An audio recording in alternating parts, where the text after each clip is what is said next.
And for over 8 decades, scientists have been studying the same individuals and their families in the effort to answer one very important question. That's right. What's the key to being really, truly, genuinely happy? They recently published their findings and their conclusions about what makes a good life. And that's our featured story at the top of the list.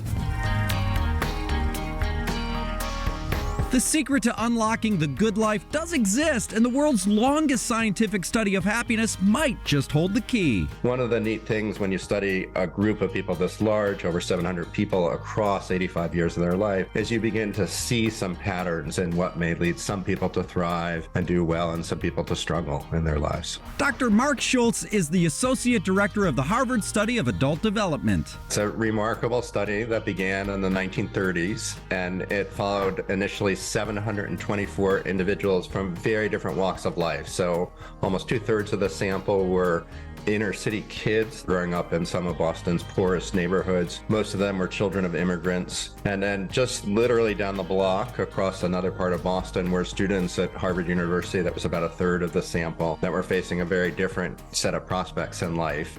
Over the decades, the study has changed hands while following the lives of the original 724 participants, as well as the more than 1,300 of their wives and children. Their findings were compiled in a new book, The Good Life, and Dr. Schultz says that when it comes to what signals happiness and what we can learn from the study, one thing has stood out among the rest. That signal was the importance of relationships. Those relationships not only affected their happiness, but also their physical well-being as well. So their physical health and even how long they lived. That's because the feeling that no one cares about you can be physically debilitating. The health risks associated with loneliness are on the same level as smoking half a pack of cigarettes and as obesity. And what makes it particularly important is, like obesity, sadly, loneliness is quite prevalent. About 20 to 40% of adults are likely to experience loneliness.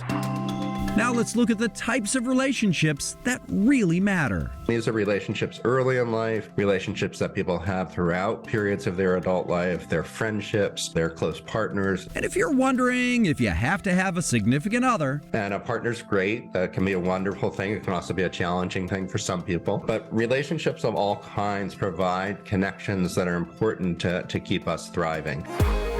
Which means we need to be working on social fitness. We need to pay attention to our social connections and our bonds with others in ways that we think more about attending to our physical fitness. So foster connections with people you can count on. One of the questions we asked participants was, in the middle of the night, if you're hurt or scared, are there people you could call? And when it comes to quantity versus quality, there are a lot of studies that show more connections have some benefits, but probably the biggest jump is at the beginning. So if you go from having 0 or almost no one that you can count on to having 1 or 2 or 3 people, that's a huge advantage in terms of the kinds of benefits you could reap from connections. Learning how to live the good life is at the top of the list.